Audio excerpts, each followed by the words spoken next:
suis Mathieu H, en charge de la transition écologique à la Direction générale du développement urbain à la ville de Villeurbanne.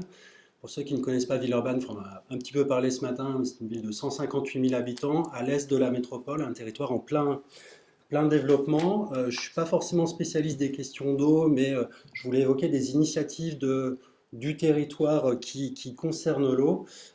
Au niveau de la collectivité, il y a tout un enjeu autour de la protection de la ressource. Donc il y a un travail qui est fait par les personnes en charge des fluides pour essayer de travailler sur la sobriété des équipements publics, la sobriété dans tout ce qui est arrosage au niveau des espaces verts.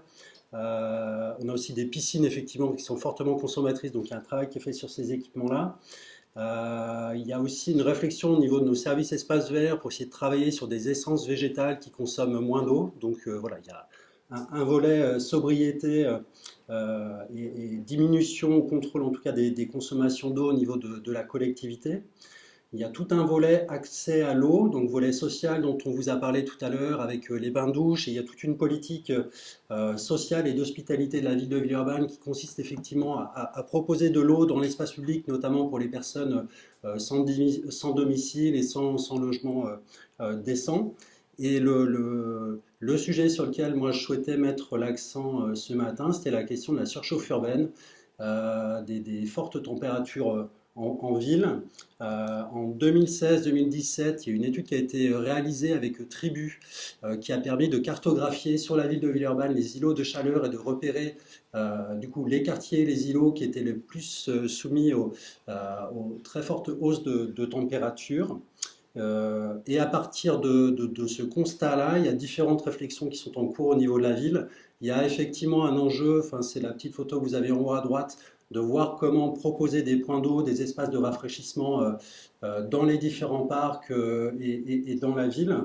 Il y avait un lab des espaces publics là, de la métropole il n'y a pas si longtemps qui a été l'occasion de voir qu'il y avait pas mal de collectivités qui réfléchissaient à des oasis de fraîcheur, enfin une sorte de maillage du territoire pour que dans les périodes de canicule et de forte chaleur, les habitants puissent trouver des espaces avec des points d'eau pour se rafraîchir. Autre sujet qui nous intéresse, c'est la question de la baignade urbaine. On a des piscines, on a un territoire qui est très densément peuplé, avec des piscines. On en a deux à Villeurbanne, mais qui sont en période d'été, de canicule, qui sont blindées. Et donc l'idée, c'était de voir dans quelle mesure les cours d'eau qui longent la commune pouvaient éventuellement bénéficier aux habitants pour de la baignade. D'ores et déjà, il y a des gens qui se baignent au large de la Fessine, pour ceux qui connaissent. Mais c'est quelque chose qui est interdit pour des raisons de sécurité. Il y a régulièrement des morts, des noyades.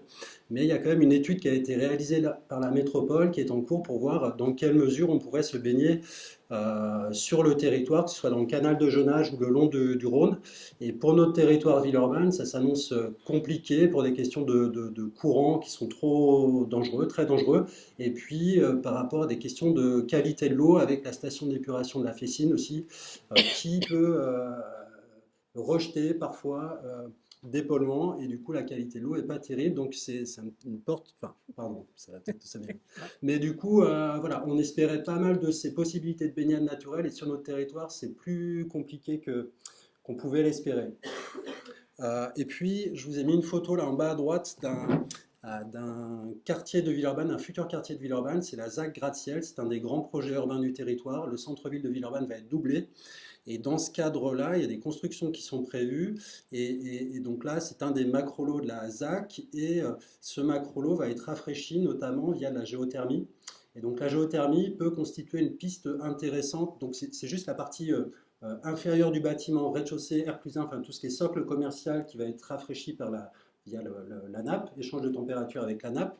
Et c'est un sujet qui nous intéresse, qui nous a un peu posé question parce que sur Villeurbanne et notamment à proximité du secteur de la Part-Dieu, on sait que la nappe phréatique se réchauffe et qu'il faut lever le pied un peu sur les projets de géothermie parce qu'ils peuvent avoir un impact.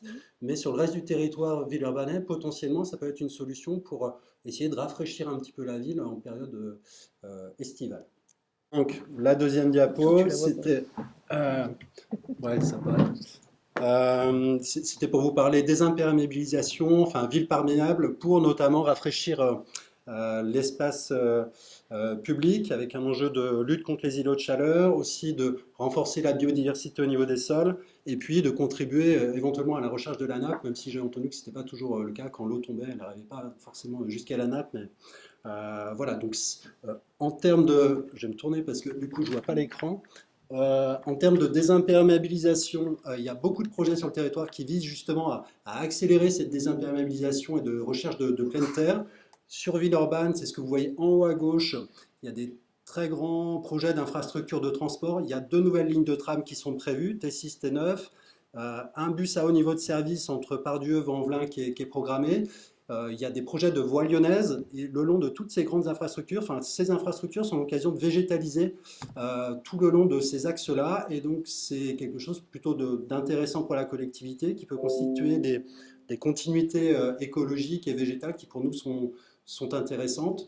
Là, il y a les investissements qui sont réalisés. Après, il y a toute une réflexion à avoir sur l'entretien de ces espaces végétalisés dans un contexte où on sait que les moyens des collectivités locales sont un peu restreints. Mais voilà, donc ça, c'est déjà un projet qui permet d'accélérer en termes de désimperméabilisation. Après, ce sont les diapos donc, du milieu et de droite. Enfin, il y a toute une réflexion sur la plantation dans les rues de Villeurbanne. Vous avez déjà dû voir qu'il y a déjà des places de parking qui parfois sont supprimées pour accueillir des arbres avec des espaces de pleine terre plutôt généreux. Donc c'est des choses qui se font aujourd'hui, mais il y a une vraie réflexion pour structurer cette réflexion-là.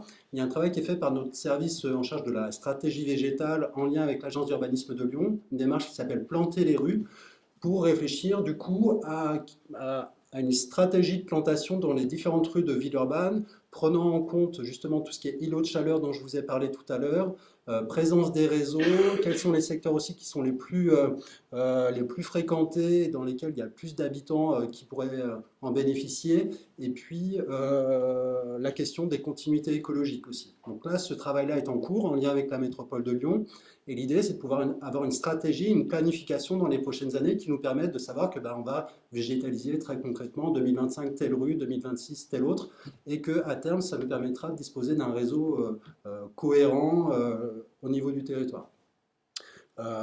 En haut à droite, je vous ai mis un petit visuel de l'arbre de pluie, qui est un aménagement développé par la métropole de Lyon, mais qui est assez intéressant et qui permet du coup pour les arbres qui se trouvent le long des voiries d'accueillir l'eau des voiries. Donc c'est quelque chose qui nous paraît intéressant. Je garde le rythme pour ne pas être trop long. En bas à gauche, vous avez un visuel d'un parc, c'est un futur parc de Villeurbanne, c'est le parc ACI. ACI, c'était une ancienne usine Renault qui a été démolie et qui va être traversée par une future ligne de tram. Et à cette occasion-là, il y a un parc qui va être aménagé par la ville et la métropole. Et sur Villeurbanne, on a plusieurs projets de grands parcs. À Grand Clémence, on a un parc de 3 hectares en projet. Enfin, voilà, au niveau politique, il y a eu des choix assez forts de créer des grands parcs sur des espaces qui jusqu'à présent étaient plutôt artificialisés. Le visuel en bas au milieu, c'est un réaménagement de cours d'école. Dans nos équipements publics aussi, on essaye de désimperméabiliser. Donc il y a 2 groupes scolaires par an qui sont désimperméabilisés. L'objectif, c'est qu'à la fin du mandat, tous les groupes scolaires villeurbanais puissent avoir accueilli un aménagement. C'est quelque chose d'intéressant. Ça change les usages quand même au niveau des cours d'école, si j'ai bien compris. Enfin, il y a tout un travail à faire avec les enseignants, les enfants, les parents pour réfléchir au lien avec le végétal et à la nouvelle occupation de ces lieux-là. Et puis pour terminer, je vous ai projeté en bas à droite un visuel d'un projet économique qui se trouve dans le quartier de Grand Clément. C'est le projet Link City au niveau de la ligne de l'Est. Et en fait, c'était pour évoquer avec vous le fait que dans le cadre de l'urbanisme réglementaire, de l'urbanisme, aujourd'hui, il y a obligation d'avoir un certain coefficient de pleine terre dans les projets. En gros, si on veut construire à Villeurbanne sur ce zonage-là, on va dire aux promoteurs, théoriquement, le PLU vous dit qu'il y aura besoin d'avoir au moins 25% de pleine terre dans votre projet. Ça, c'est la règle du PLU. Et par ailleurs, au niveau de la ville de Villeurbanne, on a une démarche d'urbanisme négocié, c'est-à-dire qu'avant que les promoteurs déposent leur permis de construire, on leur demande de venir discuter avec nous et on leur demande de retravailler leur projet et souvent on les pousse à augmenter la surface de pleine terre sur leur opération. Et là, ce projet-là est une des illustrations d'un projet qui a pu être bien travaillé. Comme vous pouvez le voir, avant, c'était des entrepôts, des usines totalement artificialisées qui, d'ici l'année prochaine ou 2 ans, vont pouvoir accueillir de la pleine terre voilà, sur ce site. Voilà, donc on essaye d'agir à notre niveau sur ces différentes actions-là. Et puis, ce que je voulais vous dire, c'est aussi qu'au niveau de la ville de Villeurbanne, on essaye d'être connecté à des programmes de recherche que je ne connais pas forcément très bien, mais on est impliqué dans un programme PEPR qui s'appelle Des villes fraîches pour et par leurs usagers. C'est un projet porté par le CETIL. Euh, on est aussi impliqué dans un projet de recherche Solubide sur la végétalisation et l'évapotranspiration. Et puis, en lien avec la métropole, il y a l'idée peut-être de candidater à des programmes européens sur le volet eau sociale. Elisabeth Sibeux, Métropole de Lyon, donc à la direction du cycle de l'eau, donc qui est en charge de tout le service public de l'eau potable, de l'assainissement collectif, non collectif, des eaux usées et des eaux pluviales, et également de la gestion des milieux aquatiques et de la prévention des inondations. Je n'ai pas grand-chose à rajouter, puis le temps commence à être un peu compté. Notre principale démarche, en fait, c'est vraiment la gestion de la ressource en eau. Les 2 années de sécheresse qu'on a eues en 22-23 nous ont montré à quel point on pouvait peut-être être fragile. On n'avait pas forcément conscience de ça il y a encore 10 ans. Il y a encore 10 ans, on disait que nous, on avait le Rhône, on craignait rien. N'empêche que si, on peut avoir ces problématiques-là. Et d'autres pays l'auront avant nous, et il faut aussi qu'on soit solidaire avec eux. Et puis cette année particulièrement pluvieuse nous montre au contraire que dans tous les monts du Lyonnais, dans tous les monts d'Or, là, on a des appels toutes les 5 minutes avec des gens qui ont plein de sources chez eux, et vraiment, qu'est-ce qu'on fait de cette eau, etc. Donc il y a aussi le trop d'eau qui reste à gérer. Donc la gestion ville perméable qu'on a instaurée depuis une petite dizaine d'années maintenant nous permet de répondre à un certain nombre de choses, et elle nous permet surtout de réinfiltrer et de réalimenter nos nappes. Et c'est vrai qu'on sent bien qu'il faudrait qu'on aille vers l'idée de cette eau cette eau de pluie qui est aussi un bien commun et qui doit aller vers des nappes phréatiques et nos sous-sols qui sont le meilleur endroit où les stocker pour que ça reste du bien commun pour tous. Donc il y a ces notions-là qui sont quand même très importantes. Et puis autre chose qui va venir, qui arrive et qui nous percute actuellement, c'est toutes les réglementations, c'est toute la pollution aujourd'hui qu'on subit sur nos ressources en eau et que les nouvelles directives européennes vont nous demander de traiter. Et ça va nous obliger à demain sans doute augmenter le prix de l'eau. Prix de l'eau qui est déjà affecté par un certain nombre de choses parce que ce que vous reversez à l'agence de l'eau ne revient pas forcément dans le petit cycle de l'eau, mais retourne vers le grand cycle. Et donc il y a besoin de réfléchir un peu à cette économie de l'eau. Le principe de l'eau paye l'eau qui a été instauré en 1964 par la première loi sur l'eau. Finalement, il est un peu battu en brèche aujourd'hui parce que l'eau paye aussi beaucoup d'autres choses. Demain, la DRU va nous demander également de donner l'accès à l'eau et à l'assainissement pour tous, et donc de faire de la politique sociale avec l'eau. Est-ce que l'eau, la facture d'eau, doit encore payer ça ?